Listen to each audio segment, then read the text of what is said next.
दिवाळी संदर्भातल्या टॉप 9 बातम्या। मुंबईत दिवाळी सणासाठी रात्री 10 वाजेपर्यंत फटाके वाजवता येणार। लक्ष्मीपूजनाच्या दिवशी मात्र मध्यरात्री 12 वाजेपर्यंत फटाके वाजवता येणार। फटाके वाजवताना डेसिबलची मर्यादा न पाळल्यास पोलीस कारवाई होईल। नागपुरातील बाजारपेठेत धनतेरसचा उत्साह। दिवाळीनिमित्त बाजारपेठेत खरेदीसाठी मोठी गर्दी। विदर्भात यंदा दिवाळीत 4000 कोटींची उलाढाल होण्याची शक्यता। कपडा मार्केट, इलेक्ट्रिक मार्केट, वाहन खरेदी आणि मिठाईच्या दुकानात मोठी गर्दी।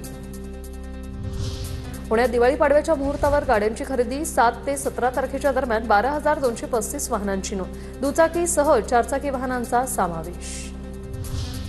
दिवाळीनिमित्त शेअर बाजार सलग 4 दिवस बंद राहणार।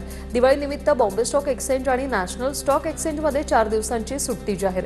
गुंतवणूकदारांना 21 ऑक्टोबरला मुहूर्त ट्रेडिंग करता येणार। कराडच्या टीम साहस या संस्थेकडून सीमेवरील जवानांसोबत दिवाळी साजरी करण्याचा उपक्रम। सीमेवर तैनात असलेल्या जवानांसाठी संस्थेकडून दिवाळी फराळ। भिवंडीतील छत्रपती शिवाजी महाराजांच्या मंदिरात दीपोत्सवाला सुरुवात। 5000 दिव्यांनी छत्रपतींचं मंदिर उजळून निघालं। हबप कैलास महाराज निश्चितींकडून नागरिकांना मार्गदर्शन।